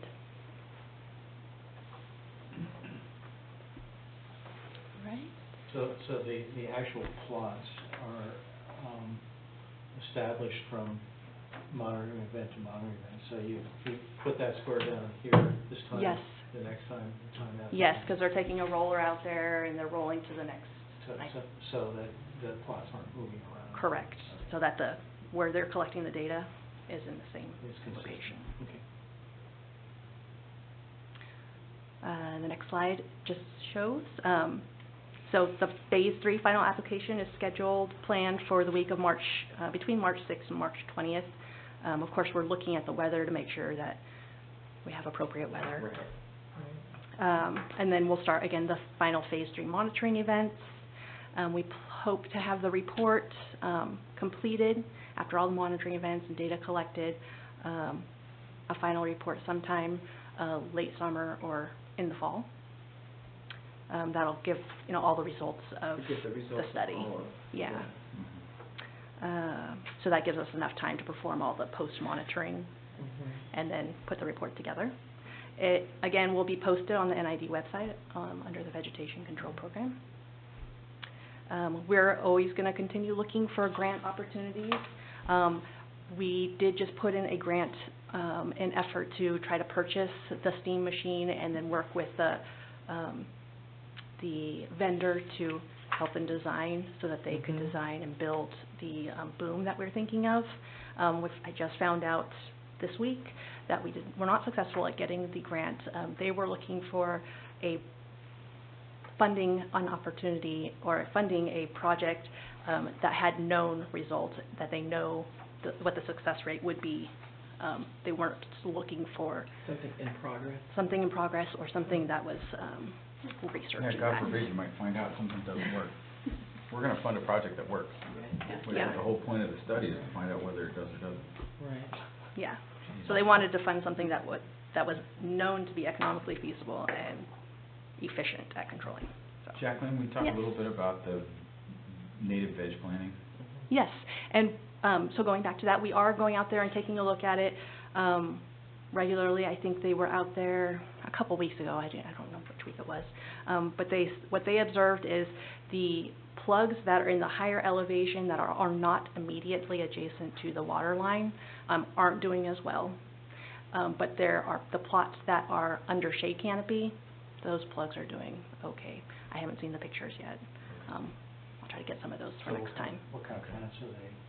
Those were, I don't know off the top of my head which seed plug species they were. I will bring that back next time. Yeah, they were native grass plugs. They are sedges. Yeah. Which are not grasses. Technically, you are correct. That is correct. Yeah.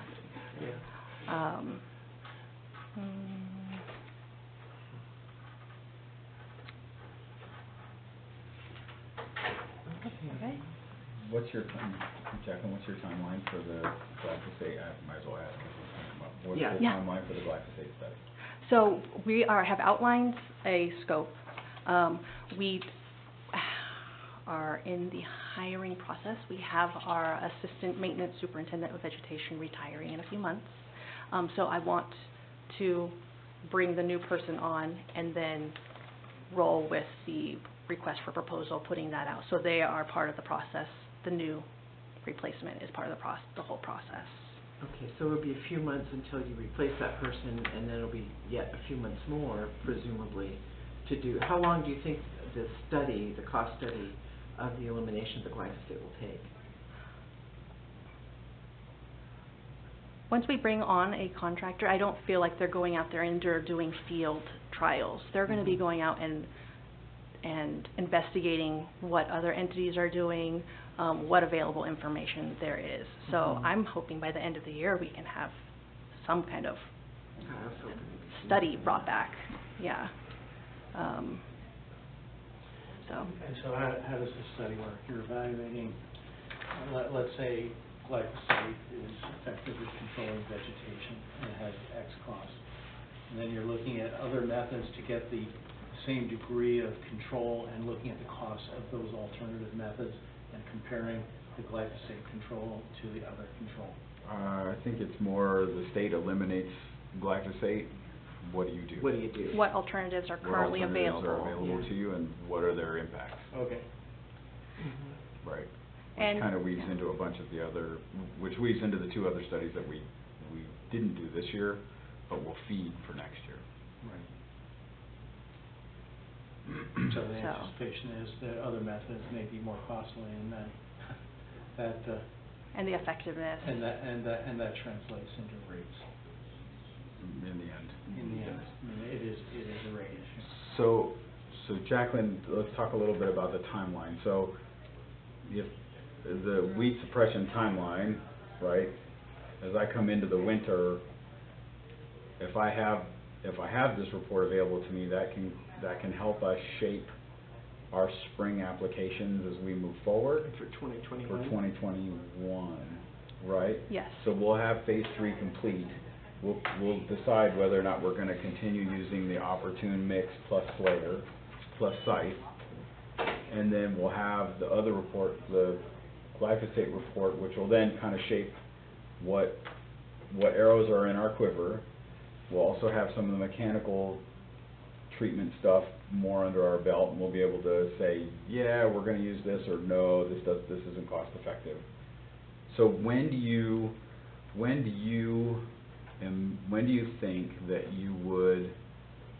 think you will shape the 2020 season, so that we can know how to support you in the committee as we're coming out of third quarter? Okay. We now have assuming we have the glyphosate study in hand, we've got the results from phase 3, you're starting to put together your 2021. Budget for next year.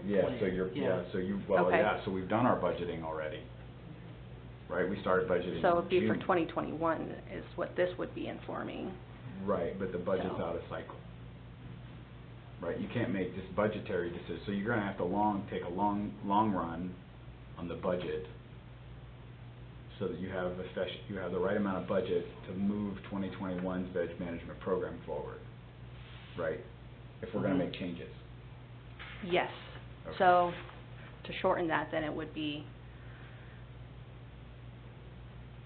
April, get the RFP out and get the contractor figured out, and then that'd be April, May. May is award, May is award.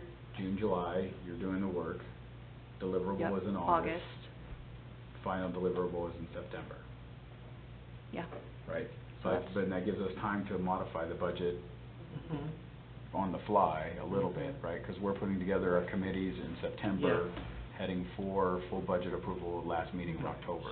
So it's before the final budget approval, so you can always do Yeah, so the thing we'll have to remember is that as we're going through our July, August detail work for these work units, we'll need to make sure that we're cognizant that there's going to be a materials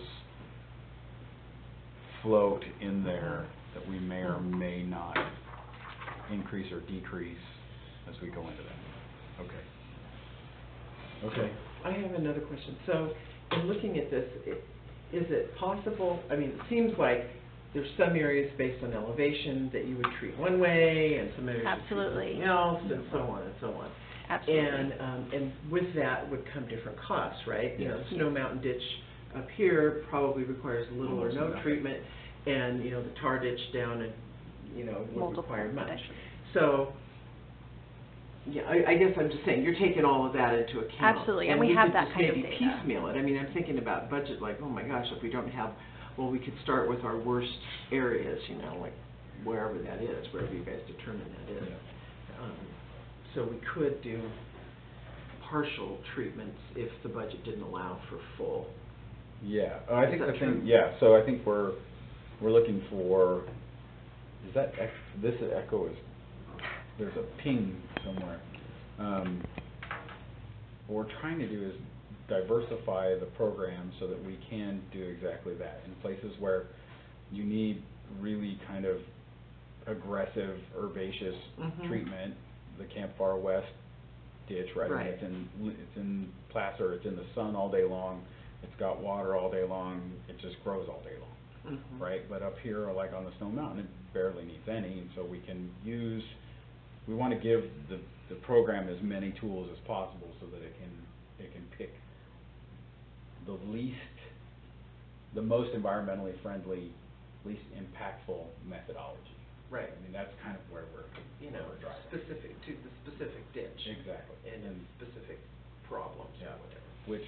But to Nick's point, right, now that we have the cost of service study and we're showing you down to the ditch what each ditch is costing, we're gonna be, those impacts are gonna now start to fall against those assets, in our annual report out of those facilities' operational costs. Right, so Camp Far West ditch grows more, has higher costs, therefore Right. the cost of service to those folks Is is higher. higher. Yeah. That's what It is what it is. It is what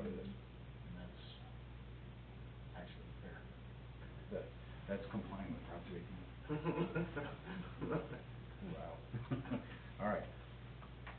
Thank you. Thank you, Jay. Okay, any public comment? Yeah, please.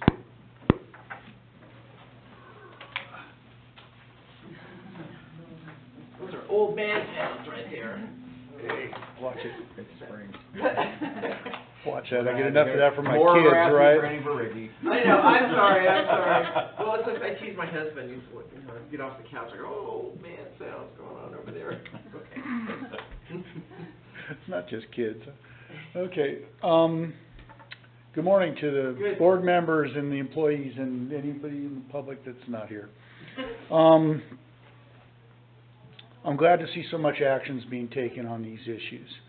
I crossed off like 4 questions here, which is nice to see. Yay, I approve. I don't need to do this stuff. I'd rather see it be solved.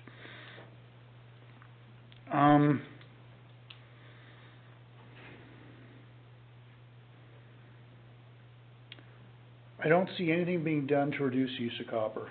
I think it's going to prove to be just as drastic a toxin as the herbicides, the terrestrial herbicides, or worse. We already know how it affects livestock. So it's a what? Trace mineral? Trace nutrient or an herbicide, however you look at it. Depending on its use and where it is and the accumulation and the amount and whether it gets digested or not. Salt blocks have a copper concentration on purpose. And you and I both need copper to stay alive. Yes, we do. Nobody's debating that. So I'd like to see research done on that as well. The thing that's propelling the Roundup forward is that the state is likely to cancel Roundup. If the state can do that, I don't know if it has to be a federal cancellation of the use of Roundup. No, it's No, some currently- cities are doing it. Well, it's currently legal through the Department of Pesticides, right? They're saying it's valid. But some cities are taking Some it. cities have taken action, Taken but action. only on their property, so they can't preclude Right. use, they can't preclude. On private property, Yeah. but, yeah. There was just a thing about the schools on the news yesterday about how they were not notifying people at schools of the 72-hour waiting after the application of the Roundup. Does that apply on people's private property where the kids play? It goes by their house. Also concerns. So anyways, copper, can we treat it at least as importantly as we are the Monsanto thing and start to figure out ways to get around it? I think they exist. I think that takes me back into the one everybody loves to hear, the rubber tracked excavators. If you backdrag these berms at the right time of year, you've eliminated the root ball for grasses and many of the other green things that are growing. You won't have to spray it all summer long. You get your fire break that's demanded in the Vegetation Management Guide. The guide shows fire reduction, keeping the grass down to 6 inches. Then it also mountain lions, snakes, and skunks are the reason you're dealing with these vegetation problems. If you can backdrag those with those excavators, which is really quick, you won't have these problems. You won't have the fire problem of a flail mower. Flail mowers, I have started fires with flail mowers. They're dangerous. Mm-hmm. The abrasion mowers, I don't know, they may be really good with the walnuts. That could be a really good method, and especially since you could possibly get down onto the banks. Do we test for Roundup residue anywhere? I don't think we do. Should we be, to cover our butts? Good question, I think. That is a great question. Abrasion, flail mowers. Okay, thank you. Thank you. Okay. So we'll put the copper study back in the 2021 when we bring that budget forward. Yeah, it seems like that's a good thing to do. Just like, if we have to take this in phases, it seems like first, that, seeing what we can do to get rid of glyphosate is the most important. And then, move on. But I see the copper issue and the glyphosate issue as wholly separate issues. Agreed. And- Oh, yeah, And agreed. they need to be kept Could I separate. address that for a second? Wait till they get out here. I don't really see them as that separate an issue. If you can clean these ditches with that excavator, when you're cleaning ditches, you already are doing it once a year on almost all the ditches as far as I'm aware of. The excavator rolls down the ditch, clears out the rocks, if the berm is getting low, it takes scum out of the bottom, puts it on the top so it stays high enough so it doesn't leak onto people's property. This is why I say those rubber tracked excavators are amazing machines. They can help you deal with both of these herbicide problems at once, and I don't think we're considering them enough. We really can take care of a lot of the problem. Algae can change positions when you disturb it. Which was gonna be my point. I know, that's why I went there. Algae changes positions when you disturb it. It's gonna get disturbed anyways. It's gonna flow downstream anyways. Do you get much more? Have we done any studies on this? Because I've seen studies that say, no, you don't get much more, and that it is a practical way to control algae. I'm still researching it. I'm doing this while I'm, doing everything else in my life. But I think we need to kind of go there and see if that's practical. I think that they're very different issues for us. One, terrestrial spraying on other people's property, that's a liability issue for us. Aquatic herbicide, that's our asset. We control it. When we put in our herbicides, we control when it's there, when it's not. We monitor for it at pre, post, and pre, during, and post. That's a very controlled event. So I'm not opposed. Clearly, we wanted to do it this year. We didn't have the budget to do it. We will recommend it for next year, so that we can keep that conversation going, right? Because we want to make sure that we're not on the bleeding edge of this stuff, but definitely ahead of and prepared for this stuff. I think that our use of also the difference between the use of glyphosate and cutrine and Nutrient. Is those two, as I remember them, they're both NSS 61 approved, so you're allowed to use those chemicals in a drinking water reservoir, right? So, and Roundup's a totally different critter. Right. So, and in terms of cost, magnitude, impact, right, our Roundup use is much bigger, in my opinion, right? Because we don't use the aquatic herbicides in the upper division generally, right? We don't start until kind of the mid-alpine. You're hiding behind them. I know. I'm looking for nod supports from my manager here. So it's really graduating. The frequency in the higher elevation is not as frequent. Yeah. So, and we isolate the ditch when we're using it, so it goes in, it comes on and off, and we know that the copper is consumed through the application, whereas terrestrial spraying, regardless of what it is, right? Because the liability is still, whether it's opportune, slayer, scythe, whatever it is, vinegar, walnut shells, whatever it is, we're putting it onto somebody else's property. Right. That has its own series of issues, and so that's why I think for us, glyphosate is the first place to work. Once we've got that knuckled down, then we work on the next one. But again, I agree. You will see copper, you will see mechanical show up again in next year's budget recommendation. I think it should be emphasized because, for one, it can migrate. Nick's whole thing about ditch leakage and ending up in people's water supply down below, does the copper come along? Is it totally filtered out by soil? I think that's sort of an unknown at this point. We're pretty confident. We did the soil samples, and the copper is not resident in the sediment within the ditch. So it's not being copper's accumulated. not already migrated. Copper in the concentrations that Actually you encounter. it's converting into the biomass. That's how it kills, Or it's right? being bound to soil particles. Copper in the concentrations that you see are actually within drinking water standards. So, drinking water standard for copper is 2 parts per million. Well, the copper you apply. I'm not finished, Mike Pasner. Yes, sir, Nick Wilcox. The copper concentration, the secondary drinking water standard for copper is 2 parts per million. And the reason there's a drinking water standard there is not because of health risks. It's a secondary standard, and it's there solely because of taste problems that it imparts to water. So you can taste copper in concentrations that are much lower than concentrations that would cause any sort of health risk. It's true that in large concentrations, copper is not good for you. But Same with actually, water. oxygen in very large concentrations is not good for you. Water in very large concentrations is toxic. And so here we have the problem of something that, you know, at one concentration is potentially beneficial or not an issue, becomes an issue at larger concentrations.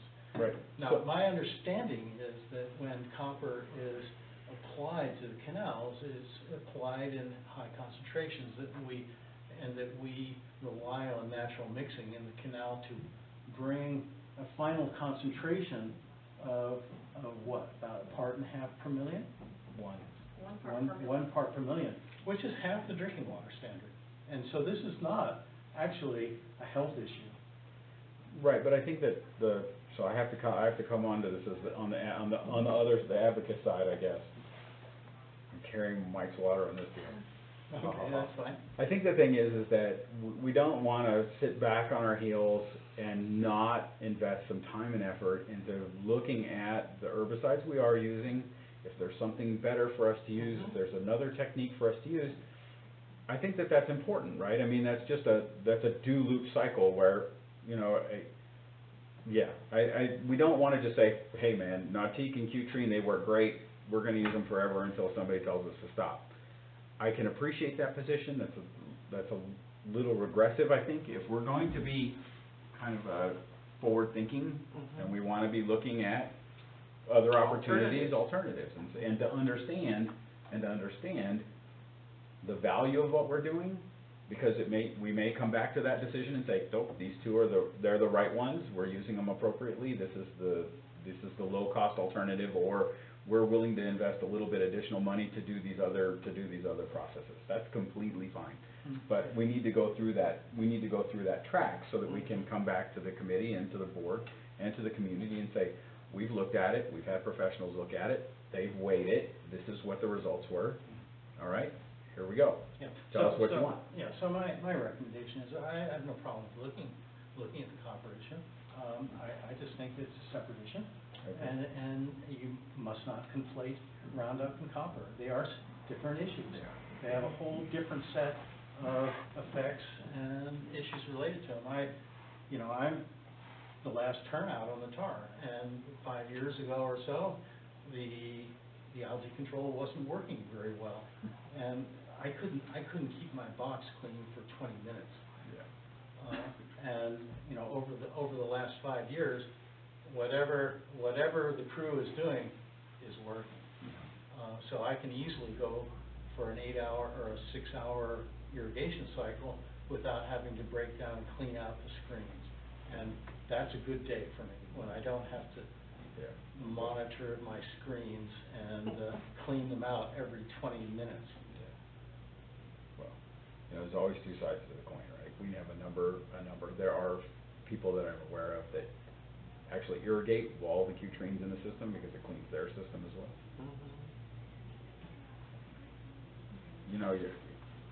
Please some, not all. Yeah, we don't drink our raw water. No, you shouldn't be. And if that Q-Trine is sprayed out onto my pasture, that's a good thing for me, because then that's the trace nutrient for those grasses. Sure. And the cows are feeding on it. Okay, my turn? Sure, fire away. Sorry. Okay. There's two things that... Thank you. The two different herbicides, the terrestrial and the aquatic, are different issues.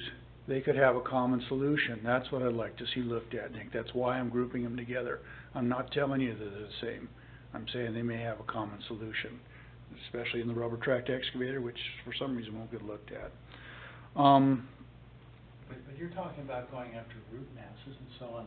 Not root masses with algae, no, just removing the... I have yet to see such root mass. Physically removing the algae. Root masses were where you back drag the berm of the ditch and get rid of the grass that's growing, and it doesn't come back, and then you don't have to do it again with a flail mower that's dangerous. So Well, I see back dragging ditches is getting your fire thing, which is required by your vegetation. Still going to grow. The algae may grow back. How long does it Totally take? different thing. Where is it? Will it come back? If you were to control your problem with your gate, like other people have problems with their gates, with sending out an excavator and getting rid of that algae, how long would it stay good for? The rest of the season? Timing is an issue. Have we done any experiments with that? It's a potential way to deal with algae. And I don't think it's been experimented with, and I'd like to see it get experimented with. We'll get there. I think we intend to get there. Good. I think everybody's committed to doing it. That's Well, what good, I I hear. really appreciate the actions you guys are all taking. I appreciate you coming and continuing. Okay, that concludes our meeting. Great, thank you.